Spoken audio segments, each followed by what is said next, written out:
Welcome back to another episode of Spiritual Teachers Podcast. With me today is Sunshine. Sunshine is a Surukana medicine woman. She's a Mukana Lian shaman, a clear conduit to the ethereal world and also to the underworld. Sunshine does frequency healing and she's a trauma disruptor. It's such an honor to have you on, Sunshine. Thank you for It's my joining. honor. Thank you. Yeah, I'm super stoked for this episode today. We have some really juicy topics for you in store. But as you know, with this podcast, sometimes spirit guides it in a different way. So, some of the topics we may cover is past life recollection, what the underworld actually is, and what's down there, the Chamorro culture, and remembering who we are. Awesome. So that's kind of the game plan. And Sunshine, you have a little frequency offering to share, right? Yes, I would like to open up this beautiful session with my angel bell. I like to call in the angels so that we can all feel divinely protected and divinely seen and also divinely heard. Beautiful. I love it. Yeah, those are two really important parts of being human, Yes, being seen and heard. So this is yes. amazing. So this is it's actually called a solar bell. Wow. I've never But seen anything like it. yes, my friend Josh over at Earth Tuned, he creates all of my instruments for Wow. frequency. And this is the perfect 432 hertz frequency. Wow. So for anybody listening in, this is like an oval tuning fork, right? But with a Yes. gap at the bottom with some really amazing Eye of Horus on there and some pyramids, some And snakes. raw. And there's two snakes and Uh-huh. the sun and a moon. And then Wow. at the very top is the star, and it's the perfect balance of the masculine and the feminine coming together to make the perfect 432 hertz. Wow. That I can feel how powerful that thing is. I can't wait to hear it. Okay, we're going to call on the angels. Let's do it. Okay.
They're here.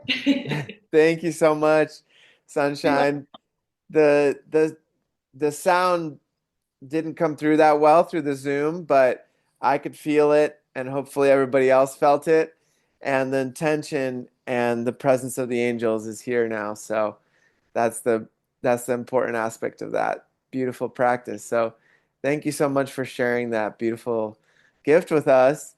And so traditionally, how the podcast usually goes is we open up the space to share a little bit about the awakening journey. So I would love to hear how everything started for you. And I know you've had a really powerful life, a lot of challenges and beauty and all kinds of aspects that have made you the woman you are today. So um, would you be open to sharing that, please? Yes. So, oh my goodness. So, I actually had one of my first awakenings when I was 5. Wow. Yes, I had a near death experience. I actually, my appendix ruptured, and Whoa. yeah, it was very, very septic. Hmm. And I actually had died on the table. Wow. Yes. That gives me chills. Mhm. And so that was my first introduction to the underworld.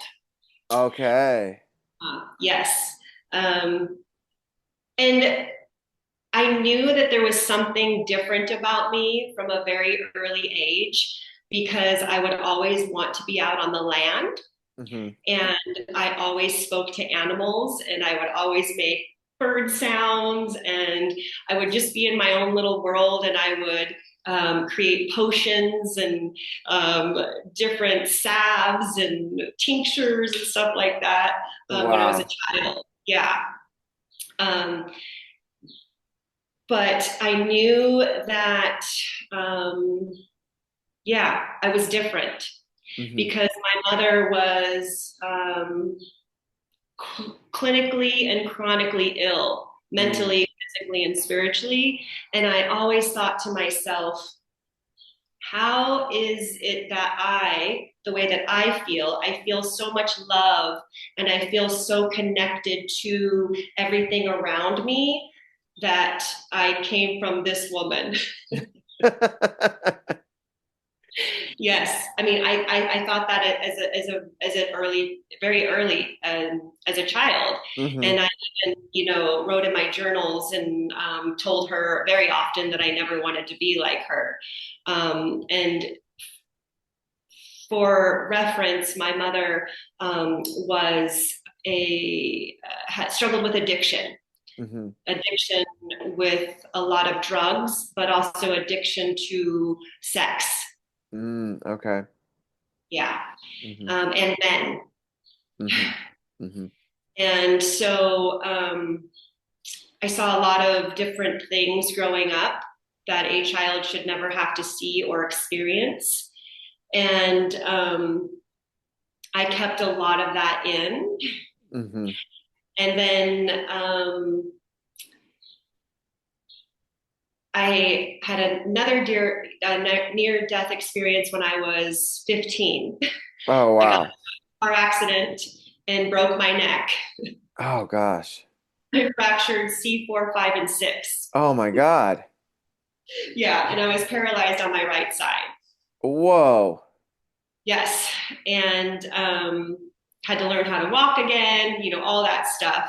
Hmm. Um, and that was another one where it was just like, okay, something is definitely tugging on me. And then that's when I actually experienced the ethereal world. Okay.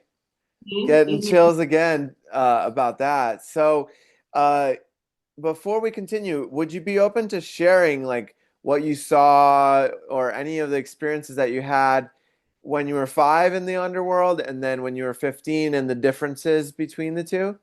Yes, yeah. So when I was 5, I actually was going through a lot of trauma. I was going through a lot of actual hmm, sexual trauma. Hmm. I was um, I was sexually abused by men that my mother would bring into our home, Oh my gosh. and my mother just checked out with addiction, Mm. and so I actually did not remember anything from my childhood up until recently, from the up until the age of 7. Hmm. Um, and I had to do past life regression to remember. However, I vividly remember what happened when I was 5 when I went to the underworld. Okay. And what I saw was I saw serpents and I saw Okay. dragons. Dragons. Yes. Okay. What color were the dragons? I'm really fascinated now. The dragons were green. Okay. Mm-hmm. And, that is the color of the heart chakra. Hmm. And so um, I had to really figure out why I was seeing green dragons, and also green serpents. Hmm. And it was because my mother had completely blocked off her heart chakra when I was born.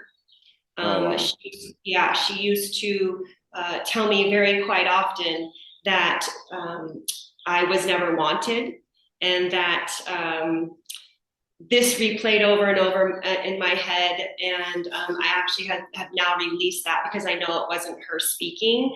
It was just an energy that she could not get rid of. Right? It was not her trauma, but she was giving it to me. She used to tell me that when she was in labor, she thought she would had to take a shit, and I came out. Oh my God. Yeah, yeah. Well, I mean, and what this makes me think of is just these, you know, our parents, I'll speak for myself in this situation, came from a very different upbringing, a very different time, a very different frequency, most importantly, right? And and so for me, it's been a journey with really tuning into that where they were at, the programs that their parents and who knows how far back had been passed on to them. And that's beautiful. What you said was like it wasn't really her. It's not her soul saying that. It's something else that either was a pattern or an attachment of some sort of energy onto her potentially, right? Mhm. Yeah, and I used those dragons when I was little, to help me. I would Oh, wow. call upon them when I would go run in the forests. I grew up in the Pacific Northwest, and we lived on land or wherever we were, or we lived in a tent a couple of times too because we were running from the police. Oh, wow. In the woods, and so I would make little worlds Hmm. with all of my fairies and my gnomes and my forest creatures, and I would come and ride the dragons, and they would help me out of situations. I would escape into the woods, and I don't know if you remember Pete's dragon. Oh, yeah. Hmm. That was like when that came on, I was like, what the heck, that's my dragon. I love it. I love it. So did he kind of look like your dragons? Yes, but actually, Pete's dragon is much more cuddly looking. Right. Right. My dragon was very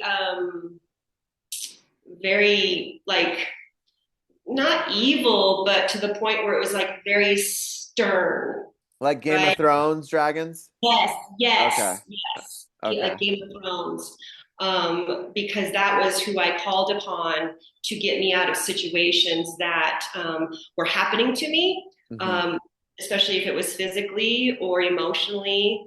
My mom was also very physically abusive and also very emotionally abusive. And Hmm. so I would ride my dragon out of certain situations up here. Hmm. So if there was something going on with me physically, like if I was being sexually molested or physically abused or emotionally abused, I would check out Hmm. and I would ride my dragon somewhere else. Hmm. Um, I would leave my body. Right. I can relate to that for sure. And for me, it was like escaping into video game worlds or into like really deep um, books, like that had a whole world built around them, like Narnia or Harry Potter, those kind of things. Yeah. I felt like those were really beautiful worlds to step into in those moments and in those times. So. Thank you for sharing that. Thank you for your vulnerability and for sharing about the dragons. And it makes me think also that about dragons and how in society sometimes dragons are looked at as like these powerful, fire breathing, like scary, almost evil, like borderline evil beings, right? That are really like disruptive and destructive and and I had this whole journey reconnecting with my dragons over the last couple of years, and I learned that the dragons are like the rulers of the reptilian race. And so they were the ones that were the most wise. They had the most control over themselves. They knew how to really like center themselves. They knew how to be really amazing leaders and guardians of the planet. And and so my lineage goes back to the Russian czars, and so with that, it's like that dragon lineage too. So it's really interesting that that's what you saw in the underworld. That's really powerful. Very, and they're guardians, Hmm. they're guardians. And just like you said, they're very sovereign, right? Hmm. They're very wise. And I've always been a very wise, sovereign, unbreakable, unshakable to almost to the point where it came off very cold. Hmm. Um, I've always been like that because I had my dragon. Right, right. And I needed to be able to ride my dragon, even in the physical, even growing up, and also being an adult in any situation, to rescue me basically and be my guardian. Mm-hmm. Hmm. Well, that's amazing. So it brings up the question about the underworld, right? Like a lot of people associate the underworld with hell and fire and lava and Satan, right? So in some of the shamanic teachings that I've learned, the underworld is a place where there's a lot of woods, a lot of nature, and there's these power animals down there that are just waiting for us to tap into them and connect with them. And then that energy can be brought back into this reality and worked with. So, can you speak a little bit on that? Oh goodness, yes. So because I also I present myself with the shaman energy frequency, right? Hmm. Whenever I'm out on the land, I'm always presented with an animal that has just passed. Mm. I have lots and lots of bones and feathers and wings and different things in my space. I live in a van, Hmm. so it's full of all of my little yummy tools and gifts that Mother gives me. Hmm. And I actually have one right here that I just got. I'd love to see it. um, this is Is a that little rabbit? lamb. Yes, a little Wow. tail. Mhm. Wow. And then this is a gray fox. Wow. I don't know if you can see it. Yeah, you could see it. Wow. Yeah, that's powerful. And I also have his tail. Oh, wow. Um, Wow. Beautiful. yeah, and so um, when they have just passed, and a lot it usually happens around the new moons and the full moons. Which is tonight. Yes, and I actually go into ceremony 3 days before the full moon. And so actually these last two and a half days, I've come across even more animals. Oh, wow. What do you think that is? Why do you think around the moons there's these correlations? Because when you have both, the moon is full and the sun is always full, right? So you have both of the duality, the dark and the light. You are opening a portal, literally a portal for you to tap in to the underworld. Uh-huh. However, when you tap into the underworld, because it's so bright, the sun is so bright and illuminated, it's actually, you are bringing your light into the underworld. Ah, I see. Yes. So people think, oh my gosh, it's a full moon. You can't go out. It's crazy out there. The animals are going to kill you. It's like, whoa, whoa, whoa, wait a minute. We're all so enamored by that light, the light that's there, that we are just basking in the wonderful beauty of the illumination of the darkness, Right. right?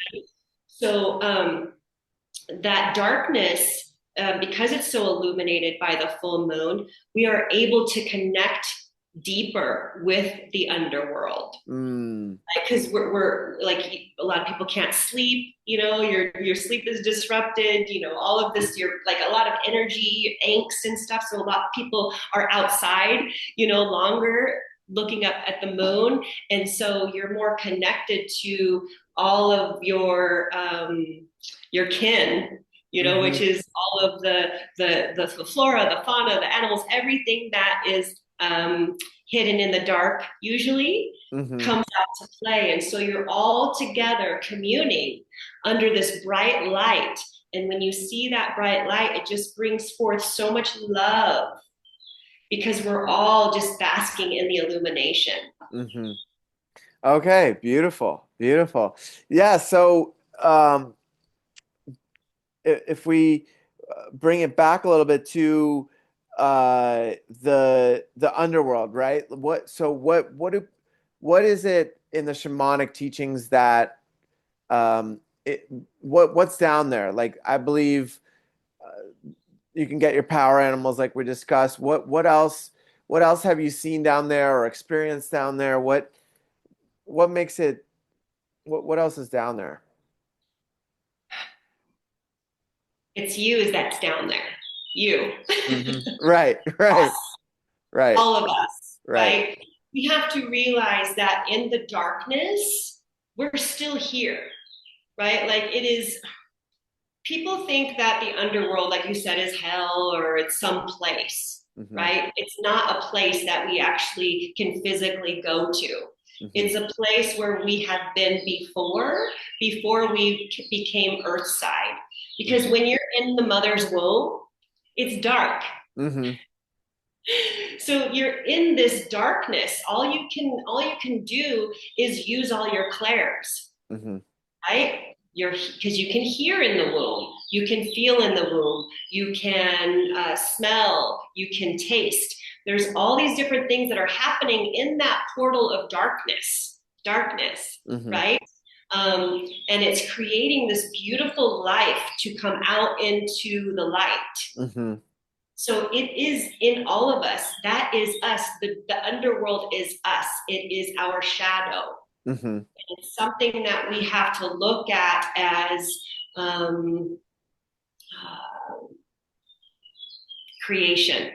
Hmm. You cannot grow and evolve if you cannot sit in darkness, Hmm. in silence, For sure. because yeah, and so the underworld is something that is honestly different for everyone.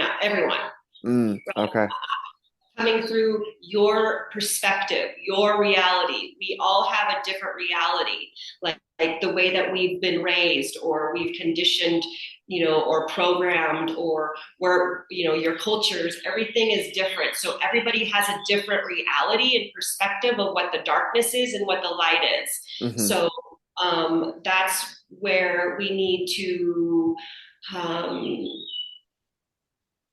allow people to experience their own darkness. Hmm. I mean, that's kind of along the lines with also with the trauma work, right? Hmm. Is that you have to experience your own darkness. So the underworld is whatever you want it to be, and know that it's not something that you cannot come back from. Right. Right. You Yeah. can come back from that. That's the key. Hmm.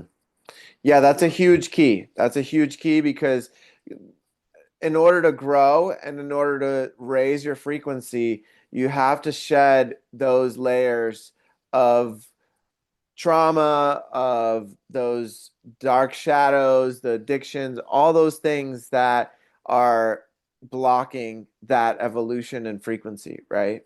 Right. And those are all you. that's what I mean. Like it's you, the underworld, the darkness, the shadow. That's all you. That's a part of you that has allowed you to evolve. Hmm. So that's why we cannot fear the underworld. Hmm. Right. Because it is us. It is Right. us. Yeah, Mhm. and for me, I had a really like it just felt like being in Alaska or like in really lush green nature, and all these power animals came and I saw all kinds of different ones and yeah, it was a really beautiful exploration for me and I connected with the bear. Wow. Yeah, I connected with the bear my first time down there, and this big brown grizzly bear came and like I got on top of him, and he kind of allowed me to go for a ride on his back, around around the underworld. So that was my first experience with it. That's so cool. Yeah, yeah, it was really neat. So do you journey there a lot? Yes, that Okay. is actually so that's kind of my karmic node Hmm. is Scorpio, Hmm. my south node, and so I have been carrying a lot of karmic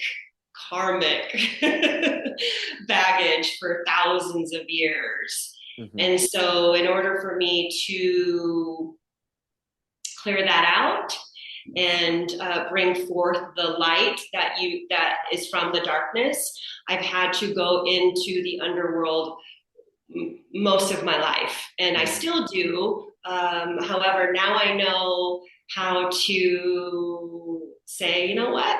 I don't think I want to today. Right, right.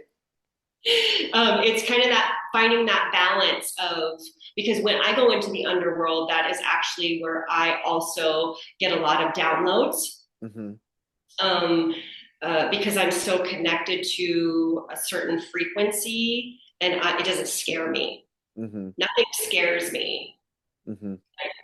Really, nothing scares And me. that's huge right there. There's Yeah, not many people that can say that. I have zero fear Wow. because I know that fear feeling is actually a catalyst to action. Mm.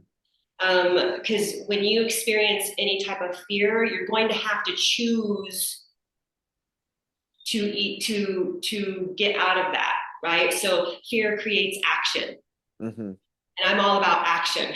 Right. Right. Right on. Okay. I Yeah. love that. I love that perspective. I think that's really beautiful because I read something the other day in this book called The Big Leap, and mentioned, actually I have it right here. He mentioned that this was huge. Okay, so he said, fear is excitement without the breath. Love it. Like that resonated so deep that you can just alchemize fear into excitement just by breathing into it and by recognizing that underneath this, there's just something ready to move and take action, you know? Absolutely. Absolutely. Yeah. And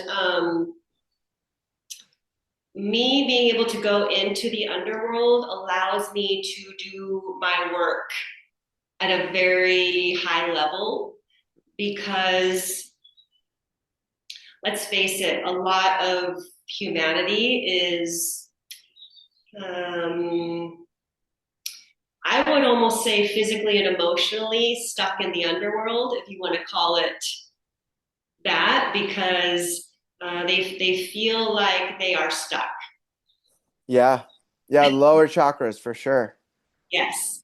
And Hmm. so, because of my experiences as a child and a teenager, and also as an adult, I've had a lot of sacral mm, activations, Hmm. if for lack of better words. Hmm. And so it has created a a platform for me to go into those sacred underworld spaces because of the sacral, the womb, where it's like you feel that different darkness down there. And so I'm very good at the dark feminine. Right, right.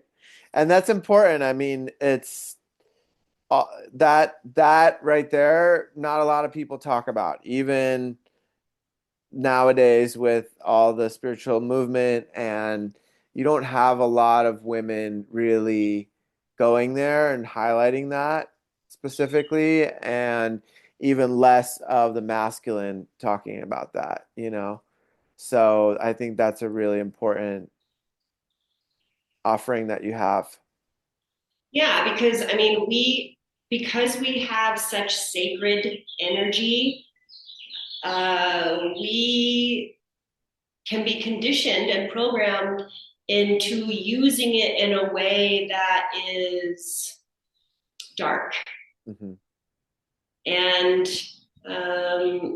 we are taught that, unfortunately, in like certain like spaces. an example would be lust, right? Lust, manipulation, Hmm. yeah, control. Hmm. Yeah. And it's because we have had that taken away from us, Hmm. right? Especially if you have suffered from any sort of sexual trauma, Hmm. uh, that control, that innocence, that all of that stuff was taken from you. So then in turn you take it back, and then now you use it as like this archetypal energy, like a Kali energy, to Hmm. like get what you want. Yeah. Or get revenge almost.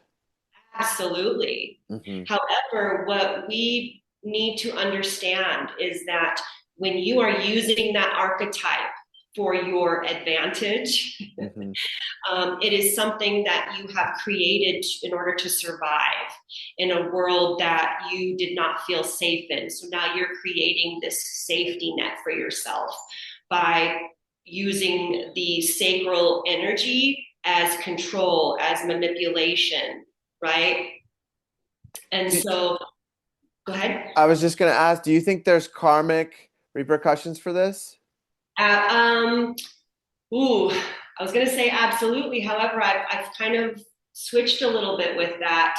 Um, it can be Hmm. karmic. However, when you recognize the tools that you're using as a way of manipulation, Hmm. uh, then you can break that karmic cycle. Right. Hmm. Yes. So yes, it does have karmic energy, which like I said, my South Node. It's a Scorpio karmic underworld. So I had to experience all of that, and I had to use all of that to my advantage. And once I realized that um, it's actually not my tool, it was actually my mother's tool. Mm, that's huge. She used it very much, and Hmm. I witnessed it to Hmm. get what she wanted from men, from also corporations and businesses and different things to manipulate, to get what she wanted on a very low vibrational frequency, Hmm. very manipulative. Um, when I finally realized that, I gave that backpack back to her. Hmm. And I said, okay, I'm done. I'm done with your backpack. Here you go. It's actually very light now. You're welcome. Right, right. I, I dumped a whole bunch of it out, just left you a little bit. yeah. And now you can give it to your mother.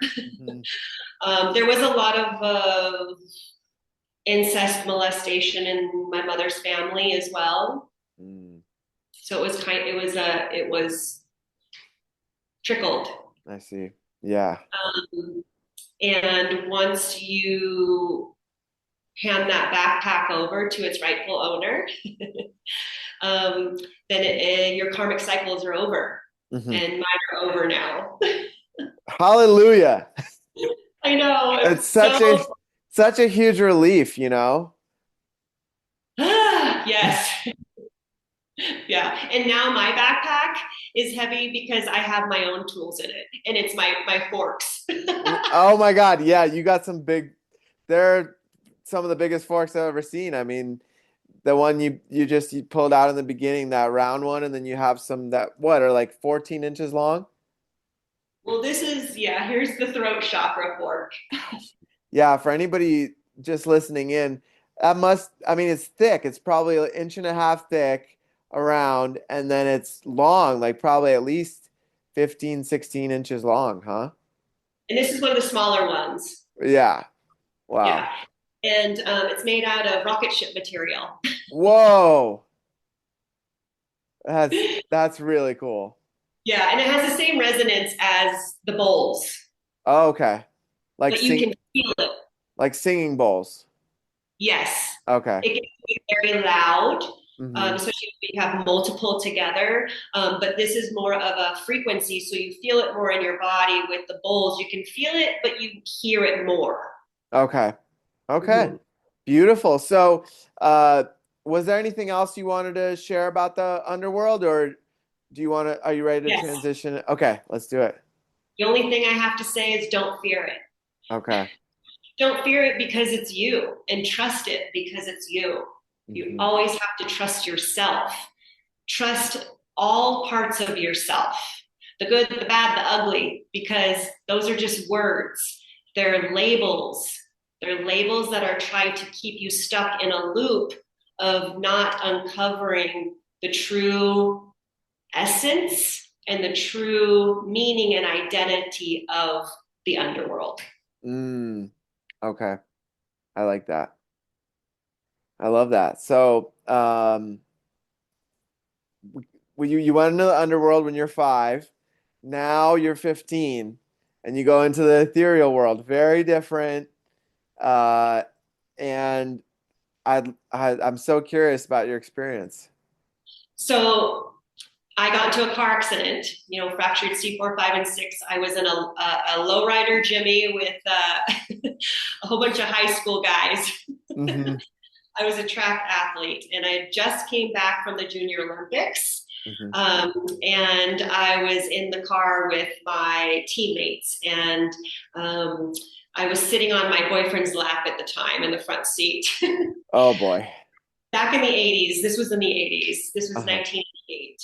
Okay. Sorry, 89. And we didn't have to wear seatbelts back then. Hmm. And so we were in a place called Granite Falls, Washington, and it's very rural. There's lots and lots of woods and forests. And he was going up a really windy road, and we fell down a cliff and rolled down the cliff, and my head hit the ceiling over and over Oh, and over again. oh So I my had God. concussion fractures. And when I got out at the bottom of the ravine, well, let me back up. I don't remember getting out physically. I remember like spiritually, like my soul and spirit leaving my body, and I could see myself, outside, and we Hmm. had to walk up this hill, and my neck is broken, so it's like, Oh you know, God. I felt like it was just like not on there, right? It was just like waving back and Oh forth. God. It wasn't, but that's what it felt like when Right. I was circling around my body. But I was flying over my body, and it was like I said, in a forest. So we were down in the woods, and all of these birds were around me, swirling around, turkey vultures swirling around my body. Whoa. Like they're gonna come and pick me up. Yeah. Um, and ravens and crows and hawks and eagles, and we were all just swirling around, flying around, looking at my body. Wow. With birds, I actually communicate with birds. Birds are actually angels in disguise Mm. because they have wings and they sing beautiful song. And so they are messengers from the ethereal world. And I got to experience what it felt like to fly. Wow. What an amazing experience. I know. And then I found myself in the back of an ambulance. Okay. Okay. So did you experience the angels? Did you see them? Did you communicate with them when you were flying? So I was communicating with the birds. So I Okay. communicate with birds still to this day, and they are angels. So I communicate with birds, certain birds, with with my ancestors out on the land anywhere. So I have certain birds that are certain ancestors. Like my father, he passed when he was 49, 23 years ago, and he is a hawk. Oh, cool. Yes. So, yeah, so there's a lot of different ways that I communicate, like I said, with the angels through birds. And so when I was flying around with all the birds above my body, I actually felt like I had angel wings attached to me. Oh, wow. Yes. And so it was like I was not trapped, because I don't like that word. Uh-huh. I was hanging out. Right. Hanging out between the spiritual and the physical. And it was almost like I had this choice of, am I going to go back to the physical and finish out my purpose? Or am I going to keep swirling and flying, wherever we are in the ethereal with my angel wings, with my guides, Hmm. with the hawks and the all of them, right? So they were kind of right there, like, okay, are you ready? Which way are you gonna go? Hmm. Hmm. And so I just knew that I needed to go back and fulfill my purpose. Um, because like I said, I always knew deep down that there was something that I was here to do. Hmm. I had a greater purpose. And I made a deal that I would keep an open relationship with the ethereal and the physical. And then that gray area, which is almost like the underworld, because I correlate gray area with this timeline that we're living in. Mm. Because most of our brothers and sisters are walking a very fine line between living and not living. And so Mm. I call that the gray area or the void. And you could kind of describe it as the underworld.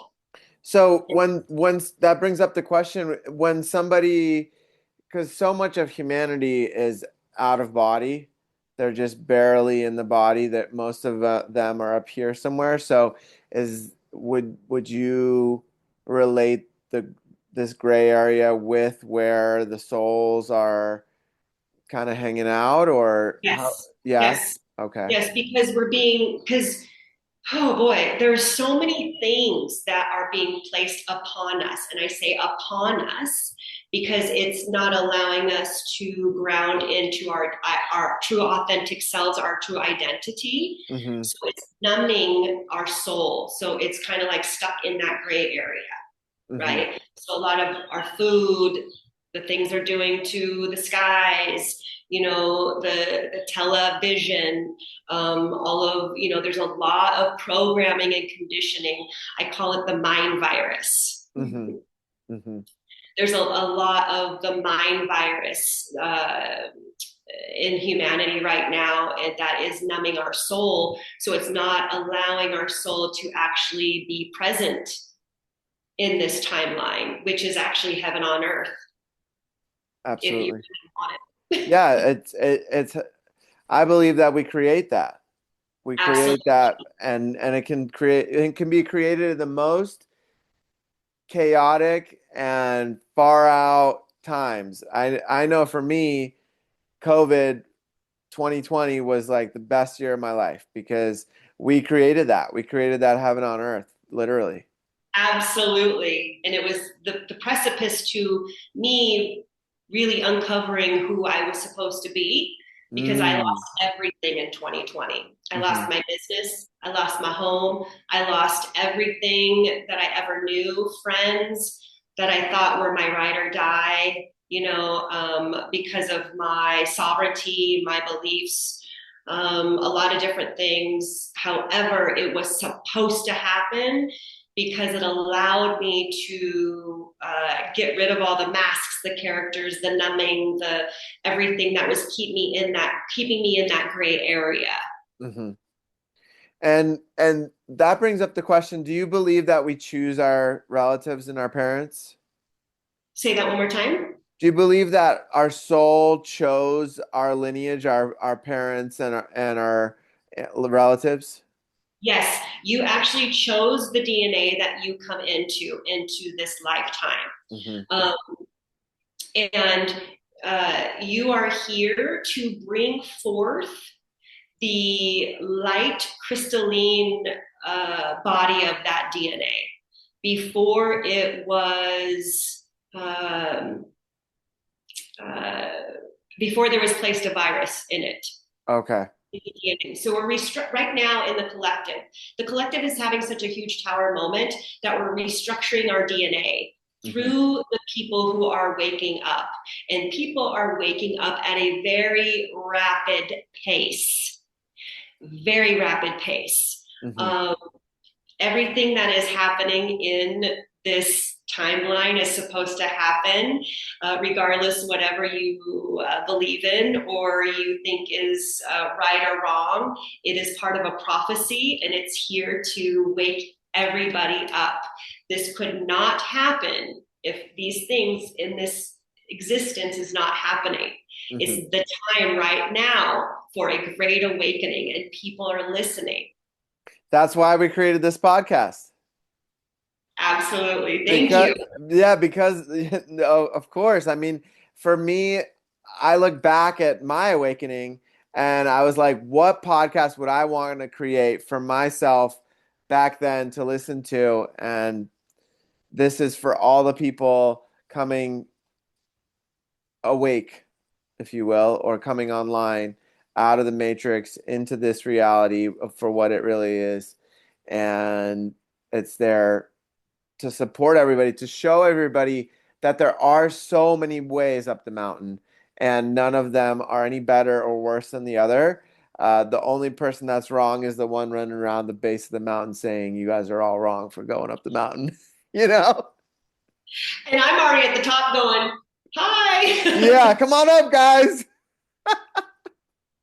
Seriously. And the view up here is fantastic. Right, right, for sure.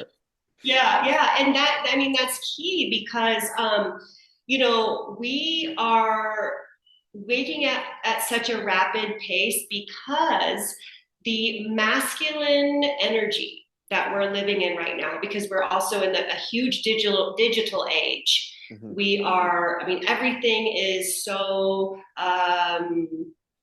instant gratification, Hmm. right? Like, Hmm. I mean, even if you go, hey, Siri, you know, do this or do that, it gives it to you. You Hmm. can order something online and it's delivered to you within an hour. Hmm. Nobody has to do anything anymore. There's no journey in the goal. There's no journey anymore. It's just the goal. Right, right. It's like, wait a minute. So it's actually taking away our sovereignty and our ability to hone in and harness our gifts and our abilities because we're not using those anymore. We're not having to use anything. Our skills, our gifts, we could just go beep, Hmm. send, Right. and it shows up.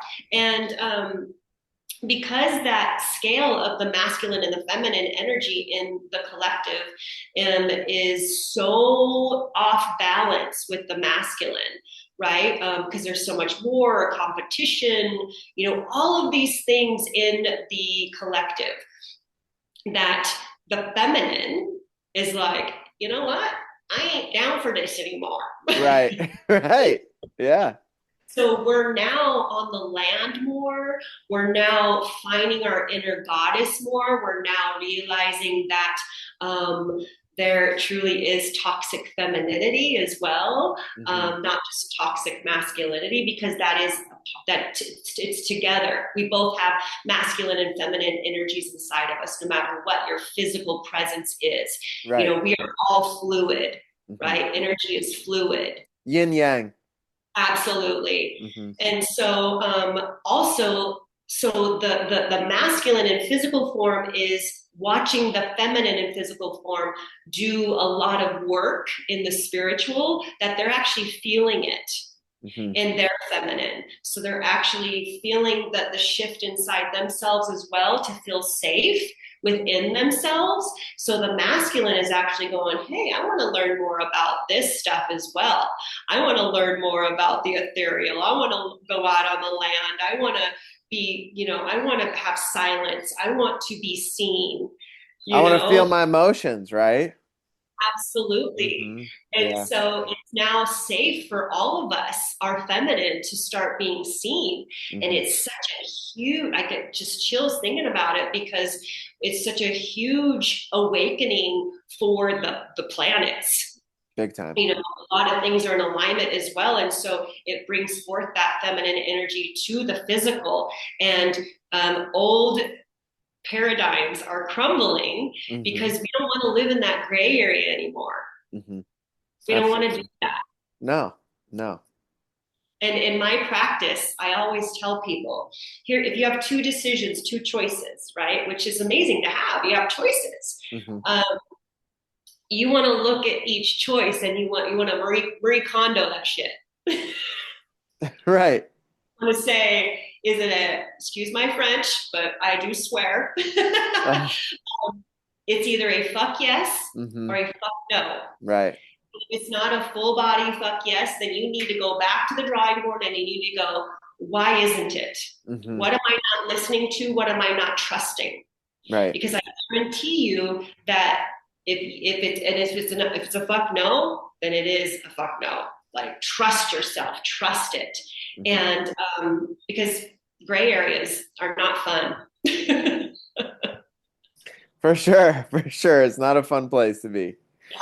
Absolutely. Yeah, I totally agree with that. And okay, so coming back a little bit to your story, 15 years old, near death experience. What happened after that? Oh, wow. So then I started really harnessing my sovereignty. And I Mm, actually moved out of my mother's home wow. after I was healed. So I had to wear a TLSO brace. Mm. Um, it's basically, if you've ever seen 16 Candles, and you see Joan Cusack at the water fountain, and she's got this thing on her chin, and she's got this full body brace, and she's trying to get a Oh, drink of water. That was me. oh my gosh. Yeah, so I had to have that on for almost a year. And so then after I was healed, I just started living my life again. I've been an elite athlete since I was 11 years old. And so I went back into athletics again, all of that stuff. And I moved out, and I started creating my own circle of mentors. Oh, okay. Yes. And that was actually through church. Okay. Right on. Yeah, through actually the non denominational Christian organization. Hmm. Hmm. I was very curious after that angel experience. Hmm. Now, for reference, my mother did not believe in anything. She did not believe in any power, higher, lower, anything. She Hmm. was, I guess you would call it, atheist. Hmm. She just didn't believe in anything. Hmm. So I was not presented with an environment that believed in faith of Hmm. any sort. Hmm. So I was curious. So I went to youth groups, and I did, I had friends that went to church and all of that stuff. So I decided to immerse myself. However, I always felt there was this disconnect. Like Like when there was singing and there was praising, like I felt the joy and the presence of the Holy Spirit. But then when there was sermons being recited, I almost felt like I could feel an undertone through the pastor. Ah, And sure enough, every single church I went to from the age of 16 up until my second marriage, um, almost all of those organizations got busted for fraud, embezzlement, trafficking, molestation. I mean, all these things you can imagine. And I just was like, wow, wow. I felt that energy. I felt the energy and I just could not get on board. So I went back to nature. Where God is, that's God for me. Hmm. Beautiful. Mm-hmm. Beautiful. Yeah, I mean, that's it's so interesting because I remember I never followed up with the churches or that I used to go to, and I wouldn't go often, but maybe like just Christmas and Easter, that kind of thing. But I remember I became a Reiki master, and my mom called up the church, the local church that we would go into, and she had him come over. He rolls up in his really nice, expensive Mercedes, and he's like, Peter, uh, Reiki's against our religion. And I was like, all right. I'm like, I hear you. And I was like, that to me was I had a way more spiritual experience during my attunement, and I've been able to heal so much of myself just in the few months that I've been a Reiki master. I'm like, my mind, I'm thinking, okay, uh, thank you, and that's a goodbye, And Yeah. I never went back. I never went back after that. And um, I remember I went to a Russian Orthodox church, and there was beautiful art, like the murals are so beautiful of the different people, and the candles smell so nice, and the frankincense and the myrrh, and those aspects I really liked. I still work with frankincense and myrrh, and I really like the natural beeswax candles and things like that. But the undertone of like somebody saying that they can go to God for me, I wasn't down with. Absolutely, because your relationship and your uh, perspective of God is for you and you only. Hmm. It's your relationship and nobody else's, because God is you. It's inside of you. And so that relationship is so sacred that you have to hold it sacred to yourself. Yeah. You know, it's a type of love that we only know how to give ourselves. Hmm. And that love is through God, which is through us. For sure. Yeah. Yeah. Yeah. So you find nature. Yes, and I always did as a child, but again, then I was like, thought I was a witch and I was bad and all this stuff for talking to animals and my little potions when I was a child and, riding dragons, and all these different things on all the, scriptures and the books and the teachings and all this stuff was, especially with the healing hands too, because I would heal with my hands as well, Hmm. but there was just a lot of discrepancies that I was not understanding because I could see through the translation Hmm. of the scriptures, right? I was like, what doesn't it mean this way? Right. It's like, this is all the same medicine, the Hmm. healing hands, the frankincense, the myrrh. I mean, nature, everything is medicine. Hmm. So it is all connected to God. For sure. And so then I went into the healing arts. I actually was a nurse for Okay. 2 years.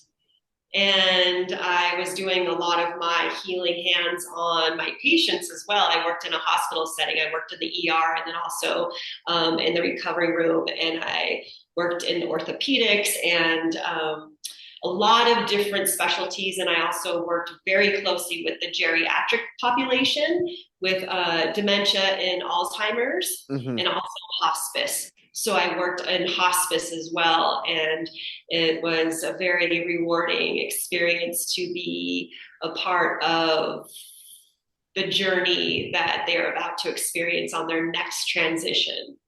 Absolutely.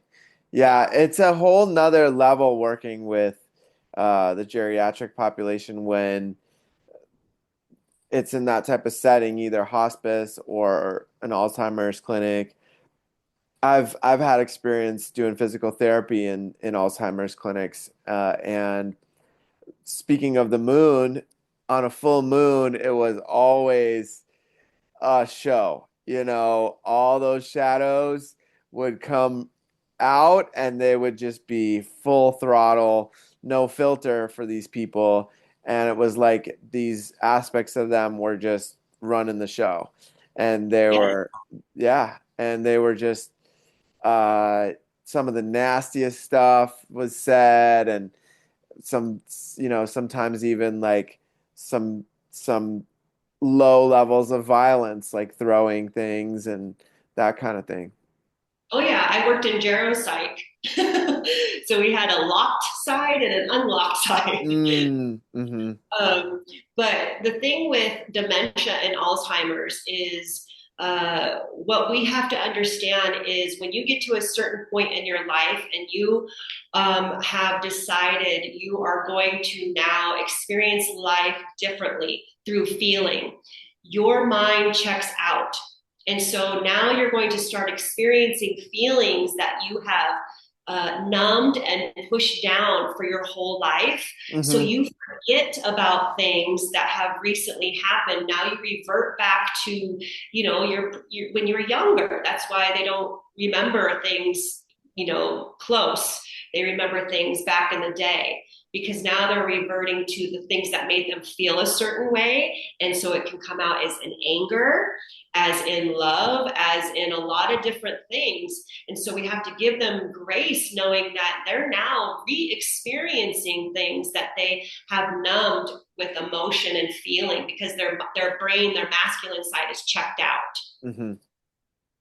Yeah, for sure. And it almost seems like those people are more in that gray zone that we were talking about, right? They're almost like they're probably 99% up there, and then the rest is just programs trying to run on autopilot. That it seems like in that place, it's really difficult to clear that, right? Like unless you find some sort of, like for my grandma when she had started dementia, we started giving her Bacopa and lion's mane, and that's like natural remedies that started to bring her memory back.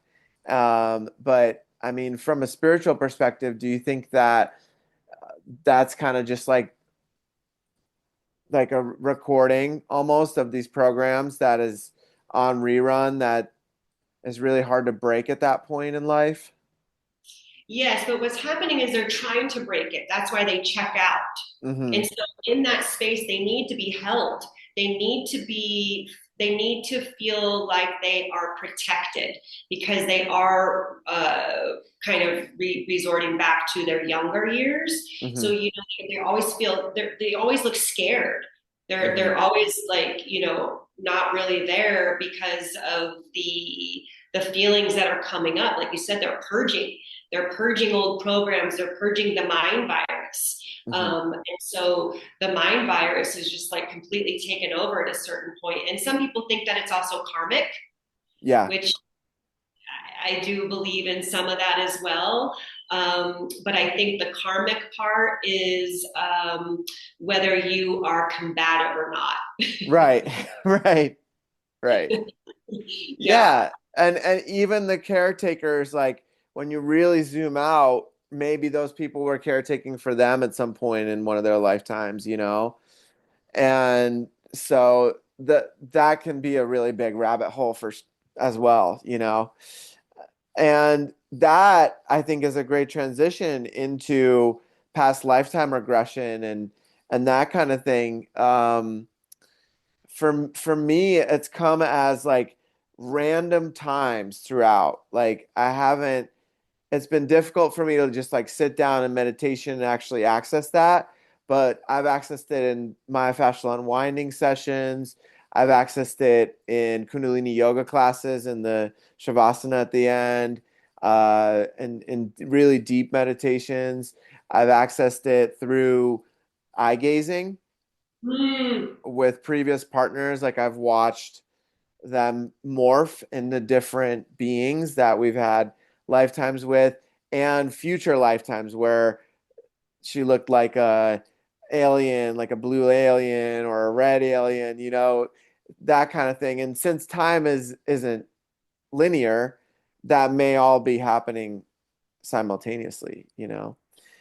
So I'm really curious about your experiences with your past lifetimes, and you touched on it a little bit, but I'm really, yeah, what's that been like for you?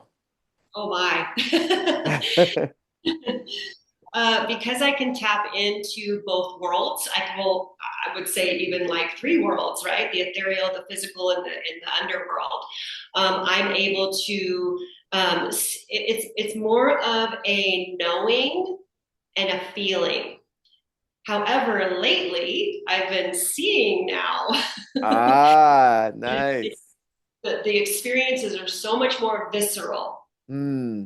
And the reason why that has come online for me recently is because I have been connected. This is very new news. I have not said anything. Only a couple. Shelley knows. Okay. My children know. This is And very. Shelly was on the podcast a few episodes ago. Yeah. She's my dearest, dearest, bestest sister. Beautiful. Yes. Beautiful. My divine soul counterpart just came into my life, into Mm, my physical life again beautiful. Beautiful. after almost a decade. And Wow. he has circled back into my life because I have cleared that karmic baggage, that karmic trauma. Hmm.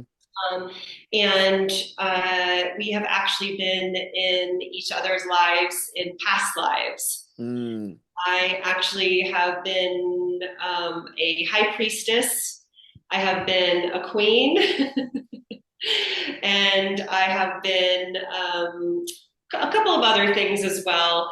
And he has been my guardian, my king, and my protector, and my security guard through all of those lives. Wow. Beautiful. Yeah. And one of my lives that I am now reliving at a very conscious, aware, and um, what's the word I'm looking for? It's like being seen, right? I'm allowing my past life to be seen through this physical body that was passed on to me through my DNA, through my lineage. And that is the Surahana, that Makanalian. Because we, as a Chamorro culture, anything that is outside of the Catholic Orthodox church is wicked, Hmm. is connected to the underworld, right? Any healers. Yeah, and for those that don't know that those cultures that you're mentioning and that lineage is from the Guam Island area, right? Yes, yes, the Marianas Islands. Hmm. We have a lot of different DNA from different, like Indonesia and all these other places before the Great Flood. You know, they would travel back and forth through all the Marianas Islands, and Hmm. then when the flood came, then everybody was on certain little islands. And my ancestors are from Guam. Mm-hmm. Mm-hmm. And I'm from the Walafin clan, which means full moon. And it's very auspicious that we're doing this on the full moon. Yeah. So I am from the full moon clan. Mm-hmm. And so we suffer a witch wound. Mm-hmm. And Absolutely. yeah, and so there's a lot of violence that I've had to endure in past lives and in this current reality to uncover that wound, to heal it, and then cover it back up again. So that's why I am now presenting myself fully online and in person to heal that trauma from my lineage Mm-hmm. because we were in hiding. Like my grandmother, she was the last practicing Surohana, and she had to only practice within the family Mm-hmm.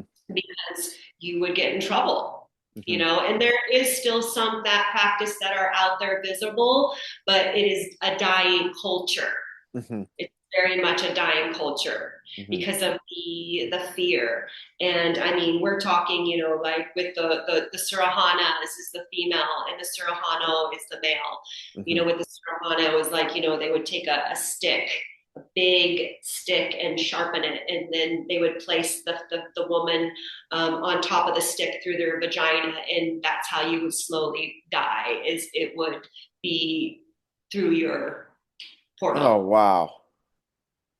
That's that's next level right there. That's wild. That's So totally wild. the amount of trauma and ancestral trauma and lineage I've had to clear out of my sacral chakra has been very whew. Complex to say the least, right? Yes, in order for me to be able to present myself for humanity, but also for my lineage, past, present, and future. Hmm. Okay. Yeah. Wow. That's really powerful. Uh, so I know New Guinea's not too far away, right? Absolutely, yeah. And New Guinea had carnivorous people like that would eat each other. Was there anything like that on Guam? I'm not quite sure because a lot of our culture has been erased. Hmm. When Magellan came over, he erased a lot of our culture. And, now Guam is a territory of the United States.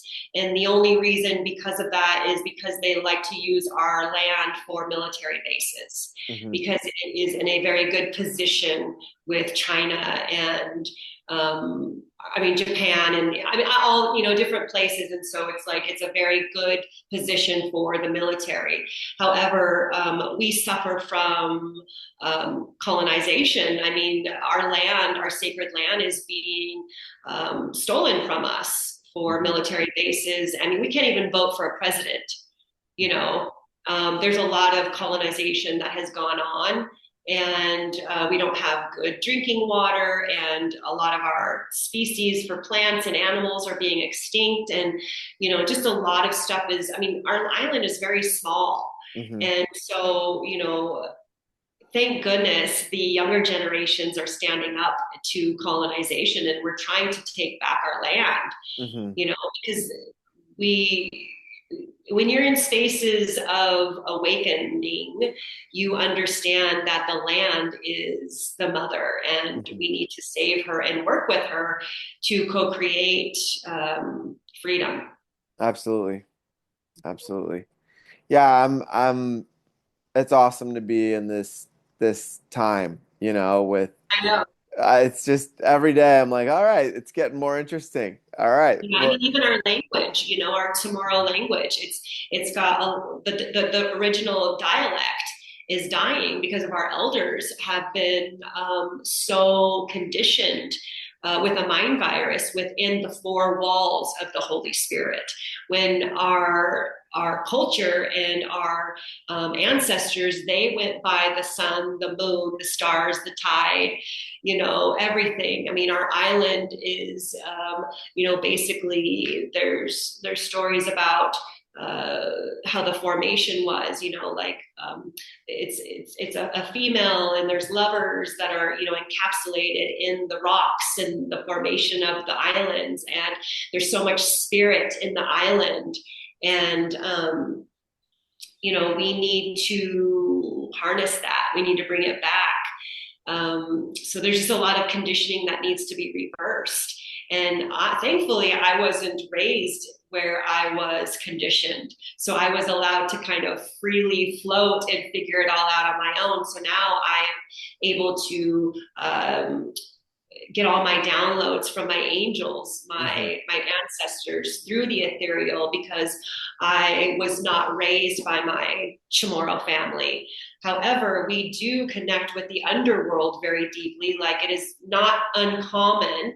Well, I don't know how common it is anymore, but it wasn't uncommon to have bones and skulls and skeletons of our ancestors in the home, Mm. because we did not have a religion. Mhm. We looked up to our ancestors. Mhm. And so that is the elder wisdom. And so when you have the bones and the skulls and all of that, it's still that energy around you of the wisdom. However, we're losing the wisdom of the elders. And I am here to bridge that gap and bring forth the wisdom of the elders. Even though I wasn't raised in that culture, it runs deep through me. And Mhm. since I'm allowed to connect to it through the higher power, the land, it has brought forth the wisdom that I need to bring forth, right? Mhm. Beautiful. Yeah, I mean, there's something in the DNA of each one of us that's slowly, as the awakening starts to come online, and these aspects just come through, and uh, it's fascinating. It's beautiful how that all happens, and Ancestral wisdom is coming through very deeply for those who are listening. mhm, for sure, for sure. And so it brings up the question of Hawaii, and Hawaii being known as a Lemurian, like the remains of Lemuria, right? Do you know if Guam is associated with Lemuria in any way? Oh, yes. And Okay. Atlantis and all of that. Like, I was actually a siren. Okay. And people get twisted with sirens. They think that they are mermaids that, are mean and they're evil, and they use their voice to attract men to, bring them under to the underworld. Where actually a true mystical siren is part bird and Mm. part fish. Oh, I didn't know that. Okay. Yeah. Yeah, Yeah, so yeah. we're able to fly in the ethereal, and also have the pretty sing, and then they have the fish aspect, right? The mermaid aspect of the underworld, under the world, where Atlantis, and it's a very magical space. hmm hmm Yeah, I remember I had met a woman who was from the Philippines, and she could speak over 100 different light languages. And I remember we were laying in Shavasana, just enjoying the sound bath, just laying on our backs with our eyes closed, and she starts speaking in these tongues, and I just started crying because I had this remembrance from a past life. This was another one of those moments where I was some sort of mer man or woman at the time, and I remember just like feeling it, like remembering hearing the language for the first time. And I went up to her afterwards and I'm like, "Was that the mer people language?" And she was like, "Yeah, it was." And so that was my confirmation of like, wow, okay. And it's happened like once or twice after that, and it's always very emotional to connect to that lifetime because it feels very real, and it also feels like it was long ago. Very long ago. Yeah, yeah. Yeah, yeah, they're like, yeah, very long. Like before even of all the wars and everything, the Great Wars, like I had a life where I was alive for 700 years. Oh wow. That's because we weren't in war, Hmm. with all the planets and the different species and all of that, and we could thrive for 700 years. Hmm. And I always joke, no wonder I'm tired all the time. Right, right.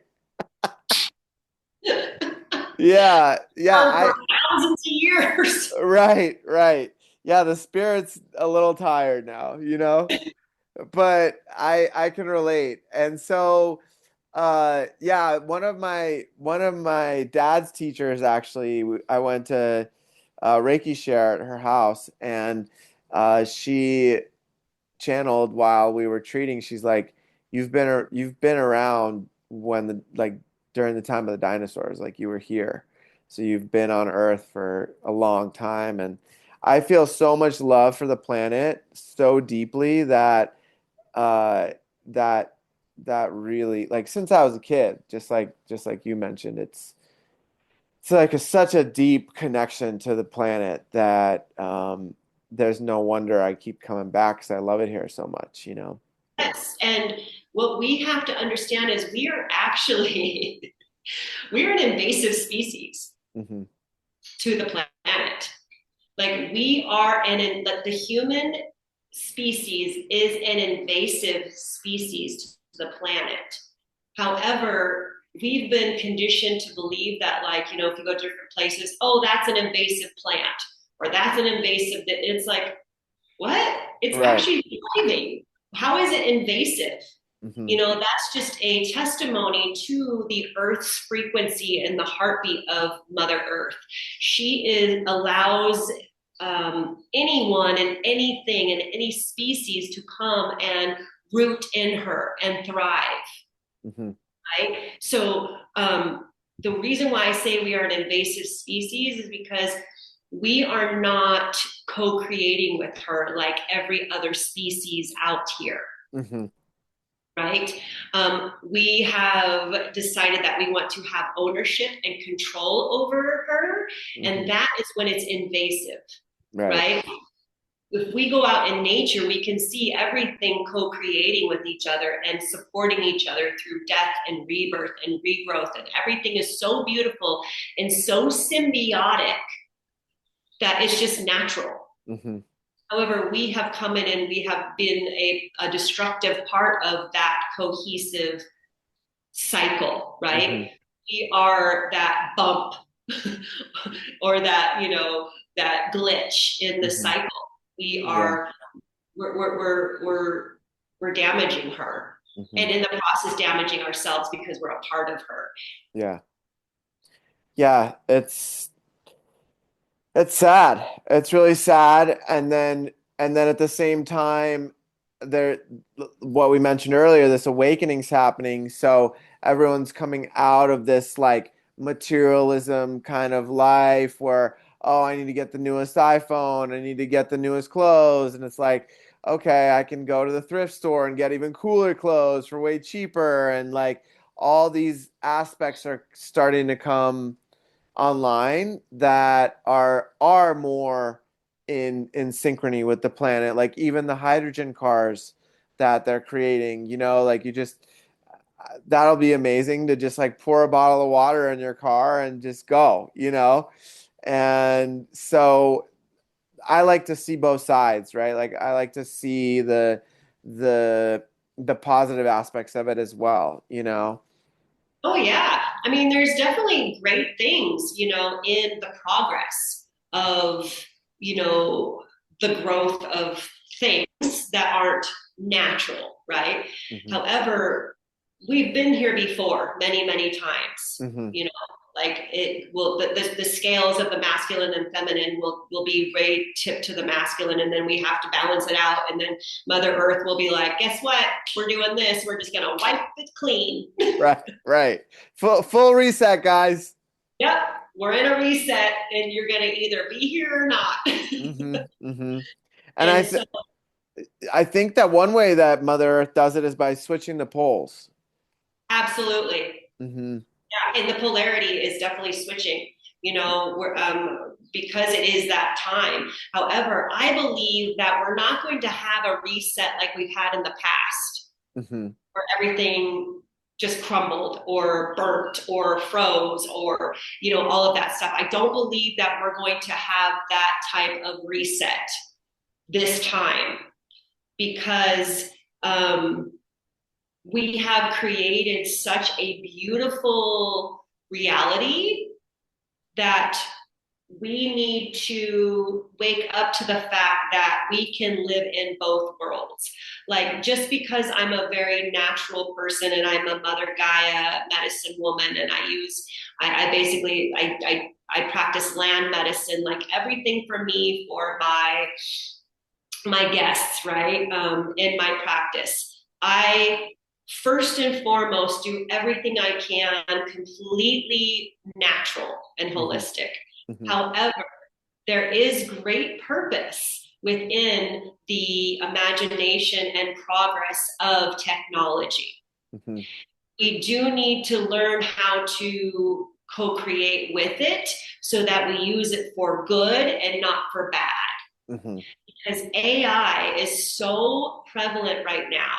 And I used to have a very big aversion to it Hmm. until I've been meeting people on my journey who actually are working in the AI spaces, that are waking up, and they're realizing that, wait a minute, I can be a way shower of the goodness of AI Mm. and nurture it as if it was a physical human, to have emotion behind it, to do things for the greater good of humanity, instead of having it flip to the masculine side where it creates destruction.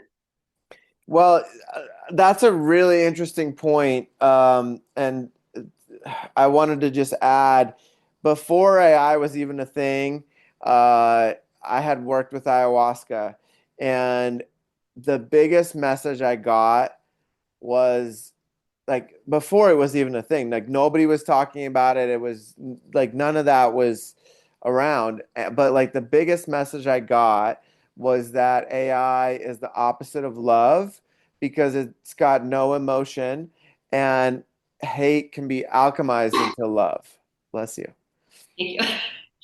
And so I did want to share that piece, and also add that there's this bigger perspective of how we are shifting into the 5D from the 3D reality. And even though it'll be the same planet, the people that aren't, their souls aren't ready to evolve into that 5D may leave the planet or just not be in the same reality as the people in the 5D, right? Like, Absolutely. Absolutely. That is huge. This is something that I actually talk about a lot with people, is that you are now presented with a choice. mhm, You can stay in that lower vibrational frequency and be comfortable, mhm. because we do get comfortable with our own depression, our own anxiety. We can get attached to it. We can get Our own addicted. discomfort, right? Yes, we can get addicted to a discomfort. We can get addicted to all of that. Mhm. So that's where we need to dispel all kinds of addictions that are keeping us in the lower frequency, right? Because there's also, like, we talk about plant medicine and everything. Like, people are like, oh, plant medicine, that's also it can be an addiction. Yes, it can, if you're not ready to integrate the fullness of the messages. Like, that's another whole subject. Like, you have to allow yourself, the integration period is far more important than the ceremony itself, For sure. right? And people, because of addictions, have created an addiction with plant medicine to where they're getting so much information that they're not allowing themselves to process it, that it's creating a psychosis, or it's creating even more of a crutch of like, well, I'm just going to keep running. So now this is going to be my new addiction, Hmm. you know. Yeah, You could be addicted to healing. for sure. For sure. Yeah, um, absolutely. Yeah, and so we now are confronted with a choice of, okay, am I going to ascend to a different vibration where I see things through the eyes of love Hmm. and acceptance that's at our core? Hmm. Or am I going to see things through AI that doesn't have an emotion? Hmm. Because you could just be like, hey, AI, text me, send this text, put a couple of these words in it or whatever. But and then you can tell, like, it's like, huh, that's very introspective and deep. Hmm. There, you could tell it's no emotion because it's so structured. Hmm. Emotion is not structured. Right. Right. Yeah, and it can almost be deceived as it, because it's like all this knowledge equals wisdom, right? But it's like, where's if there's no emotion under that, it doesn't it doesn't put it into motion, energy in motion, right? Yeah, yeah. It's almost like it stops you in your tracks because now it's like, well, how am I supposed to respond to that big grandiose explanation? Right, right, right. Like Yeah. that just totally outdid me. Right, right, for sure. I was just talking to one of my buddies the other day. He's like, ChatGPT like helps me answer like 70% of the things that I need to know with like lawyers and all this stuff that like all the most people don't know all that terminology and all the laws. And here's ChatGPT that's just like, here, I can give you all these facts and all the things to say to sound perfect, you know? Um, but the emotion isn't there. But that's also creating a mask. That's creating a character. Right. Because if you're being confronted in physical form and you actually have to recite things, or you have to perform physically, you're not going to be able to uphold that level of standard. Hmm. Yeah. No, for sure. Definitely not. Yeah. Yeah, but I mean, so yeah, it's a really interesting topic. Um, and one thing that came to mind was we came here, right? I believe we're some sort of hybrid of some sort of beings. Yes, There's these books about the Anunnaki coming and creating us as their slave race. Uh, some people, we have such a huge percentage with chimpanzees in commonality with the DNA. Some people believe it's like a mix of some sort of alien race with the chimpanzee. And what I've read about those times was that these beings were experimenting with all types of different animals and DNAs and trying out like, okay, is this going to work? Is this going to, be a good slave race, basically, right? But then there's the question of like a Sasquatch, right? Was that one of the original beings on this planet? Some people believe that though they were here before humanity was created. What are they're your part of, thoughts on that? I believe they're part of the giants, you know. Oh, okay. And so the if you, I mean, I'm in Sedona. I live in Sedona part time, and so there is a lot of giants living in the rock formations, and they are sleeping right now. However, they're here protecting us, sleeping, and we are waking the giants up. And Mm, um, the Sasquatch, I believe, was an off species of the giants that mm, actually escaped, but had to create a form of like an animal um, that was also giant, but not as giant, right. so that they could still be in the forests and watch over us. and speak to the giants that are actually asleep in the mountains, and still get information of protection there. So that's the thing, is Sasquatch is another creature that people are like, oh, it's a fearful thing. It's like, no, they are guardians of the forest. Yeah, They're guardians. They're here for sure. to protect us. You know, all of these mystical quote unquote beings have been taught to us through a system that wants to not allow us to believe in that, right? Mm, Like, you know, all of this stuff is real. You know, it is real. There are real beings out there. There's mhm. still more beings that are being discovered under the water, you Oh, know? big time. Yeah. I mean, you want to talk about aliens. Yeah. Yeah, I just saw one that like is thousands of feet under the water and it's like glowing in like Luminescent rainbow glowing. colors. It's like, God, it was one of the most beautiful things I've ever seen.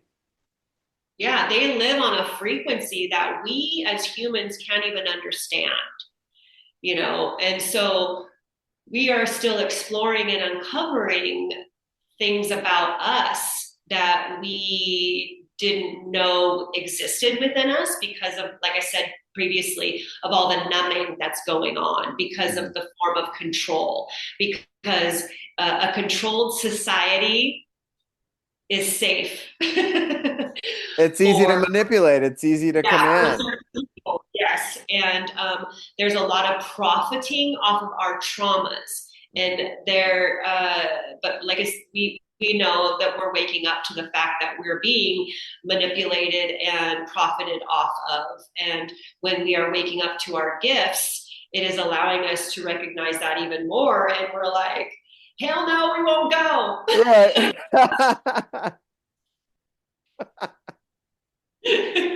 Oh man. Yeah, that's so true. And yeah, that's a really interesting perspective about the Sasquatch that I haven't heard before.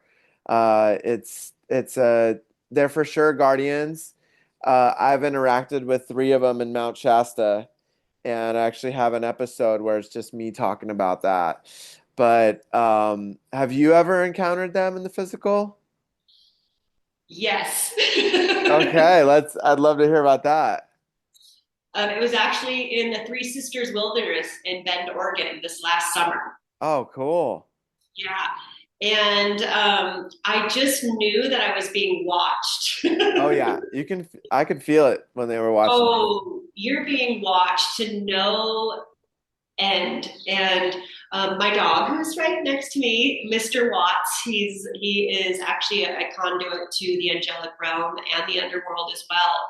And Oh wow. he actually spotted the Sasquatch first, and he spots it by smell. He's very very good with his smell senses, and he can literally talk to me with just a look. And I said, I know, I smell him. So we both can have this smell too. So I can smell different animals, especially death. I can Mhm. smell death upon animals. And the Sasquatch, I don't know if you experienced this, but for me, the smell of the Sasquatch was almost a very um, roadkill smell. Mm, And I believe that is because he is a guardian of the forest, he goes around and he sets the spirits free of the recently deceased animals. And so mm, as like their fur or their pelt, or whatever that animal was, he gathers that as an amulet, and hmm he covers his body with that hmm to hide himself as like a camouflage. okay. So I smelled him Uh-huh. before I saw him, hmm and it was literally like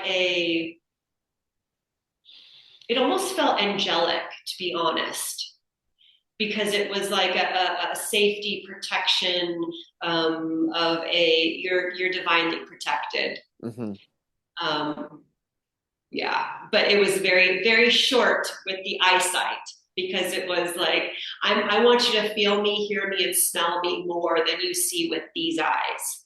Okay. So was there a moment when you actually saw the face and like did you have any eye contact or anything? Yes, and it was a very like a studious, like, hello. Oh, okay. Okay. It felt Like like a a proper. what was What was that? that? He was proper. It was like, hello. Oh, okay. Because Okay. I'm very, very witty and quick-witted and sarcastic, and I like to, give people shit and joke around all the time. And so it was one of those like, how are you? How you doing? Uh-huh. Right. Right. And then that was it. Okay. And on Okay. his way. Okay. Beautiful. So, was there any telepathy involved or any messages exchanged? Yes, it was for me to allow my guardian of me come into my life, and that is where um, yeah, things started shifting in my favor to my great protector and guardian coming into my physical life recently. Okay. Okay. Beautiful. Beautiful. So Because that, Oh, sorry. It was because I know now that I'm always divinely protected in the spiritual realm, and so that was kind of like confirmation. Like we always have your back in the spiritual realm. mm, So now you're allowed to allow yourself to have that guardian come into the physical realm, because I have always been so guarded and not allowing fully my guardian to come into my physical realm. It's always been people from karmic underworld energy that has pulled me backwards, mhm. right? So now, because I know who I am fully and I vibrate at my highest, truest, authentic self, I now know that the frequency that I hold, anybody that wants to be in my energetic field has to raise up to my frequency. For sure. For sure. Yeah, I feel like that too. It's like the more I raise my frequency, the tighter the circle gets, and the more specific I am with who I spend time and energy with. It's very intentional. We have to be Hmm. very, very intentional, Yeah. because we all know the term NPC. Non-player character for those that don't know. Yeah. Yes, and those were placed, those non-player characters were placed here for that, for a specific purpose, Hmm. and that's what we talk about, the gray area. Those NPCs are hanging out in the gray area, and they are here to be our greatest teachers, because everybody is our mirror.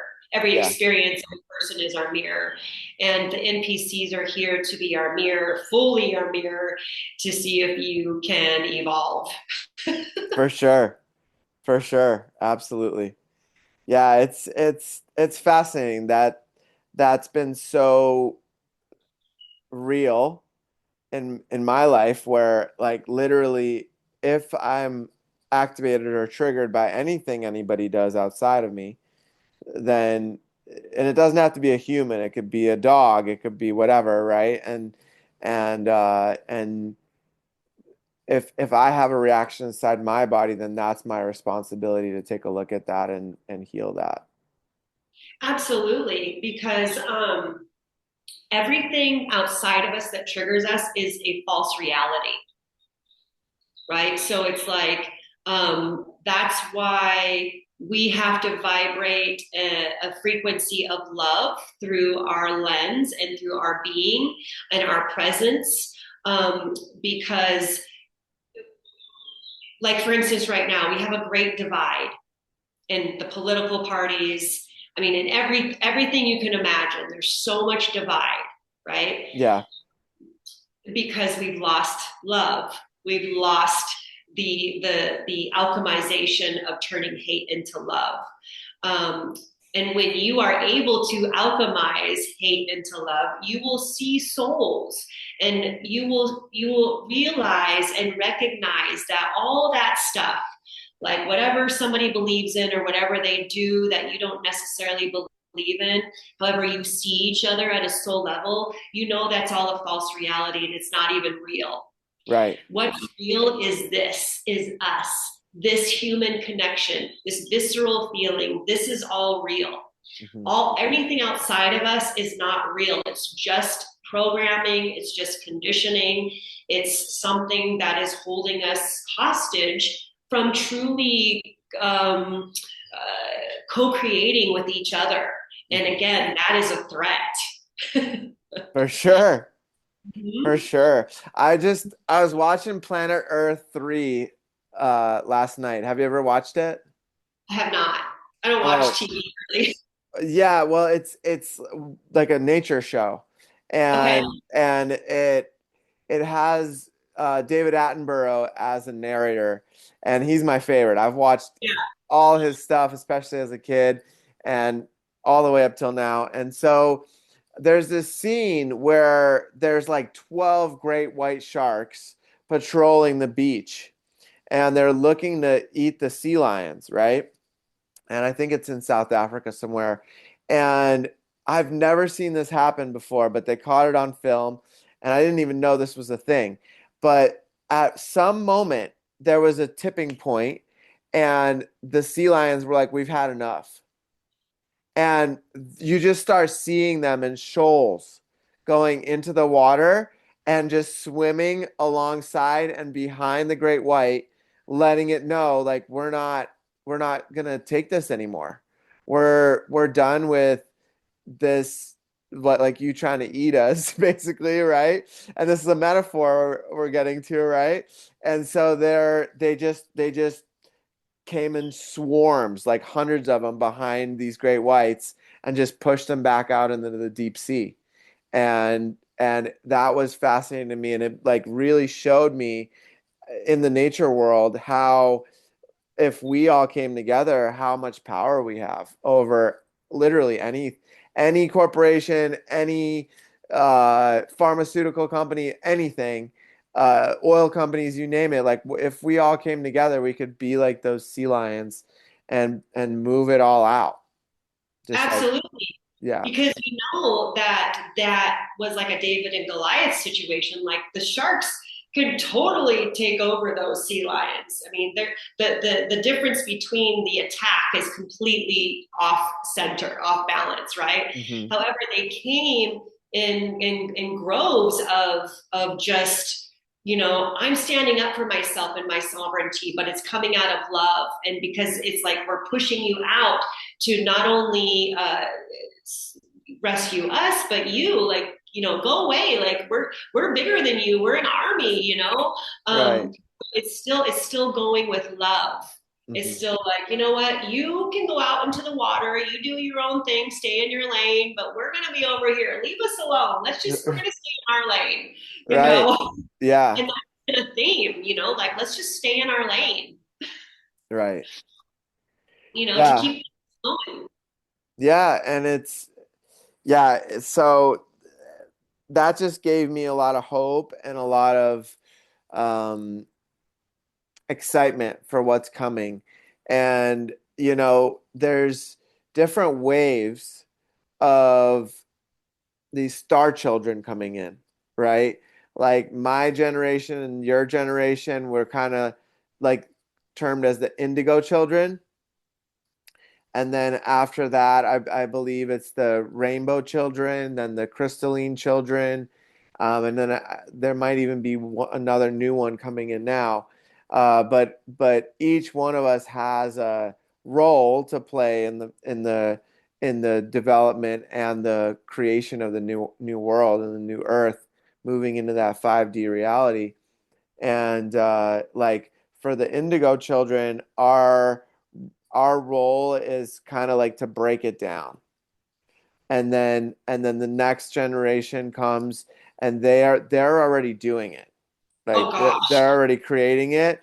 And so like all we got to do is just like step out of the way for them to go. And then the ones after them, like, but those that generation is kind of building the stage, which we are too. And then those younger kids coming in, they're like fully 12 strand DNA embodied, and they're just like, all right, here's exactly what is going to happen. And they already know exactly what to do and those kind of things. So I see it because I work with kids, and it's fascinating. It's fascinating to see how tuned in they are. And Oh, yes. yeah, Full body chills when you're talking about that. yeah. Because I work a lot with children as well, but I also work a lot with like the millennials. Hmm.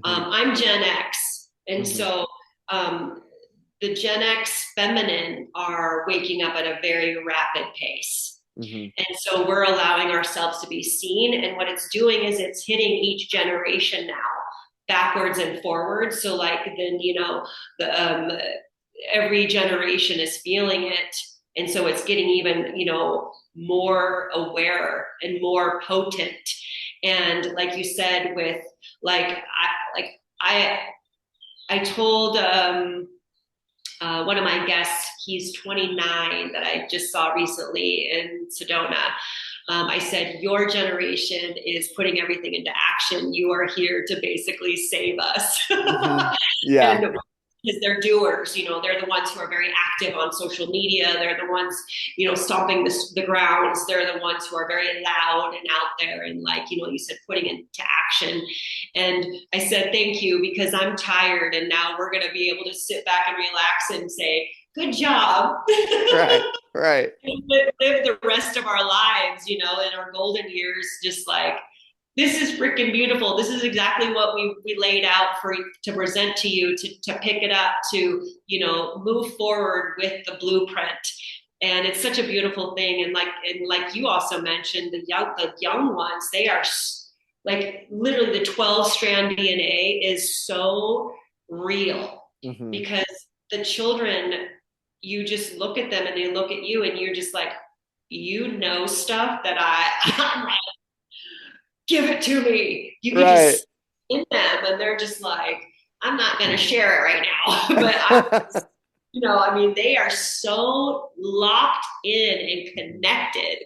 It's like, I again, full body chills, Yeah. because they have grown up in a world where there's so much AI, and then there's realism, right? There's so many different things that are all, I mean, they have so many things that they can look at and experience, they're exposed to, and they're seeing through the bullshit.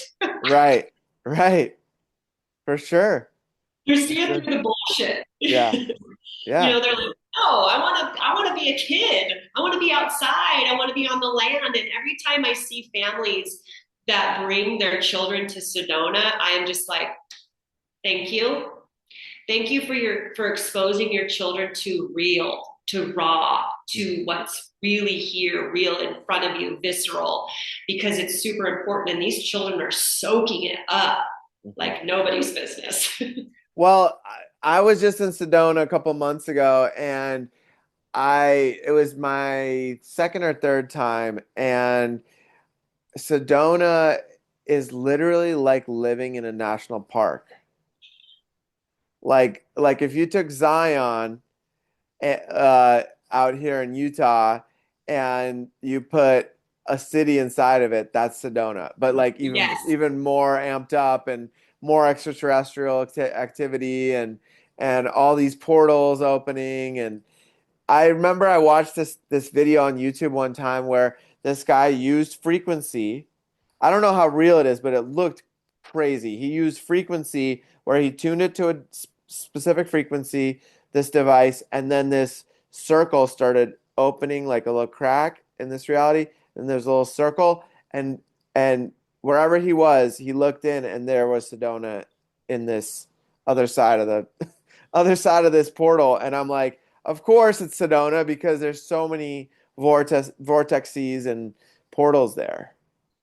There is, and there's portals like in the Grand Canyon, and there's, all kinds of different portals around here. That's why it's so sacred. And there is certain uh, corporations that actually have their hands very deep in here in Sedona, that own basically all of it, because it's so sacred and powerful, and because of all the portals. Hmm. Um, it's real. I mean, I see a lot of traffic in the sky as well. Hmm. Hmm. It's like, what? I mean, and people experience it, they see it, and it's very, very real. Um, and, however, this is a place that will um, push you out For sure. if you're ready. Yeah. Right. It's kind of like Encinitas or these other spiritual hubs where it's I like if spent a lot of time in Encinitas too. yeah, yeah, it's I've been to these places and I lived in Encinitas for 8 years and you just see people trying and they're like, no, I'm not going to look at that. And then it just pushes them out, you know? And it may seem like a choice that they made, right? But underneath that, it's a frequency of like, okay, how deep are you ready to look at yourself? And then are you ready to go to through these most tumultuous experiences to get to the other side and go through these deep healings? And then if you are, then welcome home, you know? Absolutely. Yeah, absolutely. Because people think that, I'm going to go to Sedona and do all, the normal vacation stuff. It's like you come to Sedona for the land. Hmm. The land teaches you stuff. And what happens is if you're not ready to receive her love, which means it's slow, it's not confrontational, and it's very patient. Hmm. Like there's no time here. This is Right. like a time portal. Uh-huh. It's like island time. Hmm. Right. You cannot vibrate on a time schedule here, Right. and so it can really bother some people. And get frustrated. And so it makes you feel like Sedona is a feeling energy. And so if you're vibrating too much in your masculine, you will resist it and it will push you out and it will show you things that you need to look at in the shadow. For sure. For sure. It's a really special place. Yes. I really love it there. Uh, it seems like every time I go, there's just some new place to explore, and there's so much to see there Yeah. and experience. And the community is really special. It's also interesting because I find that in Sedona, there's a good balance between like maybe not for everyone, but there's a good balance from what I witnessed of people that are financially stable and also on the spiritual path. So they've found that balance. And, living in Encinitas, there's that as well. But when I was there was this deep spiritual journey, but the financial was having a hard time catching up to it. And Yeah. and I think that that aspect is very important to continue to go up in frequency because then you can show up for the world more. You can show up for your family, for everybody when those finances are stable and secure, whatever that looks like for the individual, because it all starts here, but in the mind. Um, but yeah, do you see that? Do you find that in Sedona more so? Yes, because the duality is so diverse, is because of the land. You're able to live on the land without very many financial resources, Hmm. um, so that allows for that. That completely opposite. Like there is a lot of money here. Yeah, um, but it's also a lot of old money. right, And when I mean old money, it's like, a lot of elders live here. right, And they bought property before it was right, Sedona. right. um, and like I said, you can live off the land. Like I explore so much of the land. Like I don't leave anything unturned, any Hmm. cave, any of that. And there's a lot of cave dwellers, of nomads that come here on their spiritual journey. And because of the climate, you can live here during certain seasons and on like nothing. I Yeah. have one of those. Five Awesome. dollars can get you very far. Yeah, I bet for sure. For sure. I don't know though, because the grocery stores were so expensive. Yes, however, there is a lot of resources as well within the community. Like they have a Mm. lot of community meals, and Ah, just we take care of each other. for When sure. there's travelers, because the travelers that come, they're seeking truth.